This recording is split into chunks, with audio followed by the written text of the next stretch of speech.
What is up, guys? Today's video is going to be all about this brand new Killer Cali module. It is the result of the collaborative efforts of legendary amp guru Mike Fortin and the wizards at Synergy Amplification, and it aims to squeeze the awesome sounds of the 3-channel Fortin Cali amplifier into one of these just tiny little Synergy modular tube preamps. So if you've wanted those high gain modded British type sounds of the Cali, but you don't have $3,500 to $4,000 laying around, this could be a much more affordable and flexible alternative to consider. Before I get into this, I would like to thank the guys at Zzounds for sending this module out for me to try out for a little bit here in the studio and to take it on stage with my 90s and 2000s rock cover band to see how it performs in a real world stage environment, and then bring it back here to the studio to show you guys. Now, if you're not familiar with the Synergy stuff, they're basically these tube preamp modules that slot into a variety of preamp devices or more traditional tube guitar amps that allow you to sort of mix and match and use some of these different preamps from different famous amplifiers from boutique companies and just legendary amplifier companies from all over the world. Now, while I don't think that the ones that I've tried are exactly 100% identical to their real-world counterparts, given the enormous price difference between the Synergy modular stuff and the actual amps that they're based on, for a lot of players, that's a completely adequate trade-off. So, okay, what is the Cali? According to Fortin's website, it's a 3-channel high-gain amp that's basically a nod to the high-gain modded Marshall type sounds that everyone who is into loud music knows and loves. Now, each channel on the full-size Cali has a 3-way bright toggle switch to change sort of the way the top end sounds and reacts, and the 2 gain channels, they each have a violence switch that adds an extra helping of gain to the sound. Unlike the amp, the module is a true dual channel and dual EQ unit, so that each channel can be EQ'd exactly how you want it, and each channel has not 1 but 2 different bright switches.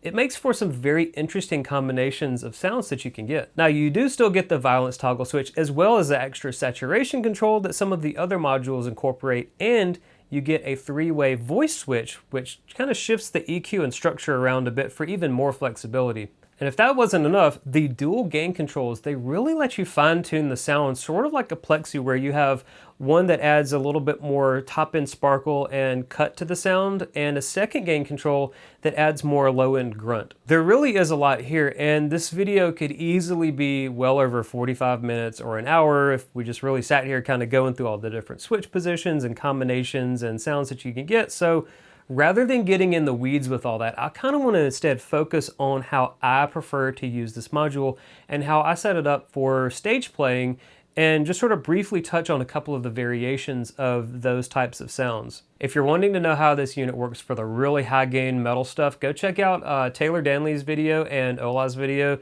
They're both really, really good. Now, my buddy Jared at Tone Wars, he also has a great video for this unit where he also focuses much more on the heavy metal side of what this unit can do. And if you want more of the 80s type thing, definitely give Leon Todd's video a watch as well. But if you're wondering how does this unit sound doing some edge of breakup, light crunch, boosted crunch sounds, some of the moderate high gain rock sounds, kind of the things that you would associate with 90s and 2000s rock, then stick around because that's kind of what I'm going to focus on in this video. Now, for the intro and for kind of starting off here, I've got this unit connected into the Fryette power station going into the Splawn cabinet in the closet there, and we will also hear just the Syn 1 head running DI into the OX Stomp in a little bit so that you guys can hear what that sounds like. Okay, let's get back into some of the sounds here, and I will be kicking on the Golden Boy boost here on the lower gain channel, but for the high gain settings I've got dialed in, I don't really think it needs a boost. I mean, there's still plenty of available gain in the unit itself, but knowing me, I probably still will boost it anyway, since I tend to dial in my stuff into where there's a little bit of headroom left, even on the lead channel. Like, seriously, the amount of gain and the saturation that this module has is incredible. But it's not just a full-time axe murderer, it's a part-time axe murderer. It's got a soft side as well. And I was pleasantly surprised by how well it pulls off some of those sounds. So I will hit the boost channel, or the boost on the crunch channel here, and then we'll finish up by going to the lead channel and then hearing that and then boosting that to see what it sounds like, and then we'll come back here and go into the OX Stomp so you can hear the DI sounds.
Okay, for those of you who are wanting to hear this in a compact and DI solution, let's hear it running into the OX Stomp. It's using the Marshall Vintage 30 cabinet. It does have reverb coming out of this unit itself. I might kick on the delay to see how that works. But other than that, it's just the send one into the OX Stomp into the interface. So let's go.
right, it is time for the post-gig report. It is that time again.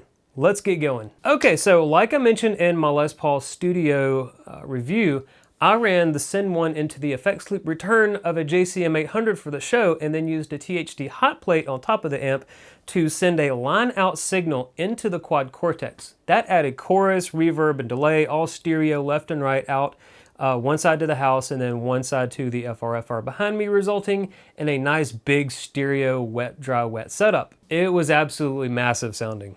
Now this module handled all of the stuff that we played. The first set I used this and had zero issues, and the structure of the sound just fit in really nicely to the stage mix, just effortlessly, with the flexibility of the crunch channel to be cleaned up or boosted and then have the lead channel on top of that. It was really a very flexible setup. I mean, it's kind of hard to beat the sound of what's effectively kind of like a hot-rodded modded Marshall for 90s music. So yeah, very good unit on the stage. Okay, it's time to wrap this up. Is this my new favorite module? A lot of other guys on YouTube and on the forums and stuff like that, they seem to think so, and they've come to that conclusion, but not me.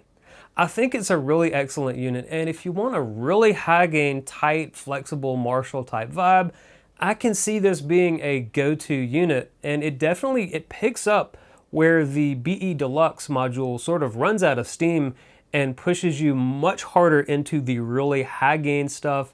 And it still remains tight and clean and uncompressed and really articulate sounding. So I can understand why this has become a favorite for a lot of players. For me personally though, I think that the Deliverance module, I think it's still the cream of the crop for me. It's got a lot of the flexibility with the dual gain controls kind of like this, but I just honestly prefer the structure of the gain that that unit has for the type of stuff that we play. And I think of all the units that I've taken on stage, the Deliverance is the one that has just impressed me the most with its just the way that it sounds and the voicing and the feel, just how effortlessly it sits in to our music and sort of how I want my sound to come across in our mix on stage. But again, I completely get why this one has gotten so many players fired up. I mean, especially the guys who have been wanting a really like a high gain, tight sounding module that's rooted in the British side of things, sort of compared to the alternatives, which are all like the high gain German amps and like the 5153 and stuff like that. So yeah, it's a great module if you're already invested in the Synergy ecosystem and you've been wanting a really nice high gain Marshall type sound. Look no further than this. If you're completely new to all of the Synergy stuff and you're wondering sort of which platform should you go to get started, I mean, I honestly think that that new little 20 watt head is absolutely incredible. The feature set for the price, it can't be touched. It can be used in the studio, tons of ways, just jamming at home, and it's plenty loud on the stage, as I've demonstrated and I've played that thing live and it sounded awesome on the stage. Now, if you want the extra punch and the headroom and the power of a higher wattage amp, and you can live without the built-in load box and the impulse response loader that the little 20 watt amp has, the Syn 50 is a good option. And if you've already got a good tube amp that you already like, something as simple as this Syn 1, it's a great starting off platform. It holds one unit and it can run into the effects loop return of any amp or tube power amp that you might already have. The Syn 2 rack module is another option. Again, like its name implies, it's a rack mount module unlike this, and it has the ability to load up 2 modules just for that extra amount of flexibility of having 4 selectable channels.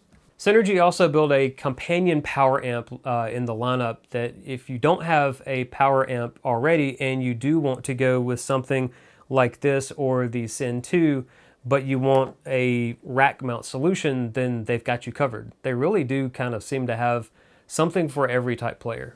All right, well, that is gonna wrap up this video for the Killer Cali unit, and another big thanks to the guys at Zzounds for sending me this unit out to try out for a little while, to take it on stage and then kind of bring it here and show you guys what I think about it. I'll have an affiliate link for a lot of the stuff that I used in this video down in the video description, including obviously for the Synergy module here. If you want to grab one, you can use that link. It really does help out my channel. I don't get paid for these reviews, so those affiliate links, they do really help out, kind of support what I do here.